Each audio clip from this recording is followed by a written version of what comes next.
Hello everyone, আজ আমি তোমাদের সঙ্গে শেয়ার করতে চলেছি মটন বিরিয়ানি। তো তার আগে বলো তোমরা সবাই কেমন আছো?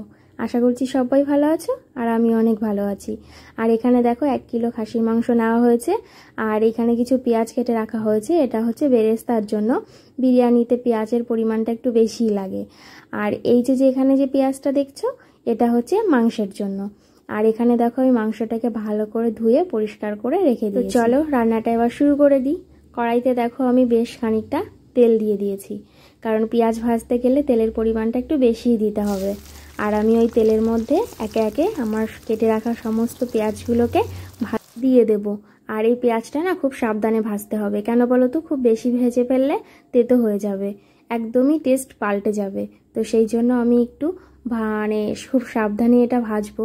তবে এবার ভেবেছি পেঁয়াজের মধ্যে আমি একটু লবণ দিয়ে দেবো। লবণ দিয়ে দিলে না পেঁয়াজটা তাড়াতাড়ি সেদ্ধ হয়ে যাবে, ভাজা হয়ে যাবে। আর এই যে দেখো আমার পেঁয়াজটা একটু ভাজা হয়ে গেছে, কিন্তু আর একটুখানি ভাজবো। এই যে দেখো আমি এরকম করেই রেখেছি। এবার দেখলাম পুরোপুরি হয়ে গেছে, এর থেকে বেশি আর আমি ভাজবো না। এর থেকে বেশি যদি ভেজে ফেলি তাহলে কিন্তু পুড়ে যাবে। বেরেস্তা পুরোপুরি রেডি। আর ওই তেলের মধ্যে এখন দিয়ে দিচ্ছি আলু। আর এই বিরিয়ানির আলুটা খেতে কিন্তু বেশ ভালো লাগে। তো এখানে দেখো আমি একে একে 7টা আলু দিয়েছি, প্রত্যেকটা মানুষের একটা করে আলু, তো সেই জন্য। আর এখন দেখো আলুগুলো আমার ভেজে নেওয়া হয়ে গেছে, আর আমি এখন এই চিমটি দিয়ে তুলে নিচ্ছি। কেন বলো তো? এমনি তুলতে গেলে না আমার খুব তেল ছিটে যায়, তো সেই জন্য। আর এই তেলের মধ্যে এখন দিয়ে দিচ্ছি দেখো গোটা গরম মশলা। আর এই তেলের মধ্যে না গোটা গরম মশলা দিলে খুব সুন্দর একটা সেন্ট আসে, জানো তো? তোমরা যদি এটা না জেনে থাকো, তোমরা একবার এরকম করে দিয়ে মাংস রান্না করে খেয়ে দেখো, খুব টেস্টি হয় খেতে। আর তারপর দেখো আমি দিয়ে দিলাম তেজপাতা, আর দিয়ে দিলাম শুকনো লঙ্কা। আর সেই তেলের মধ্যেই আমি দিয়ে দিলাম পেঁয়াজ। এখন আমি পেঁয়াজটাকে ভালো করে একটু ভেজে নেব। আর এই পেঁয়াজটা দিয়ে কিন্তু আমি এখন মাংস রান্না করব। আর আগেরটা তো আমি বেরেস্তা করেছি, আর বিরিয়ানি করতে গেলে না অনেকটাই পেঁয়াজ দরকার হয়। আর এখন দেখো আমার পেঁয়াজটা তো অনেকটাই ভাজা হয়ে গেছে। এখন আমি এর মধ্যে যে আদা রসুন আর লঙ্কা বেটে রেখেছিলাম, তো সেইটাই এখন দিয়ে দিচ্ছি। আর তারপর হচ্ছে মিক্সিটা ধুয়ে আমি একটু জলও দিয়েছিলাম।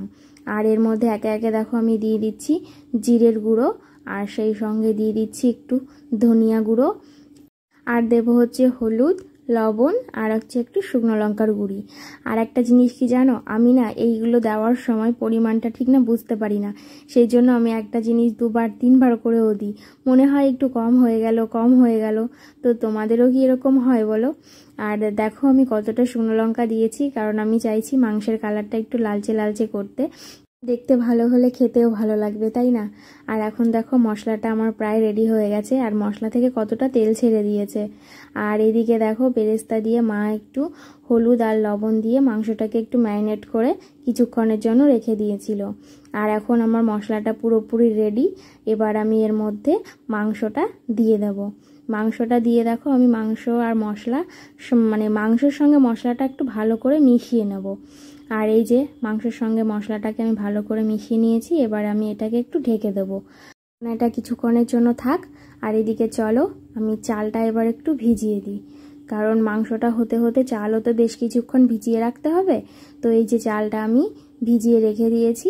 আর পরে দেখো মাংসের মধ্যে আমি অনেকটা পরিমাণে জল দিয়েছি, আর কালারটা দেখো কি সুন্দর হয়েছে। আমি সবেই জল দিয়েছি। আর এইদিকে মা এখানে ভাতের জন্য জল বসিয়ে দিয়েছে, আর এর মধ্যে দিয়েছে একটু ঘি আর গোটা গরম মশলা, আর সেই সঙ্গে একটু বিরিয়ানি মশলা।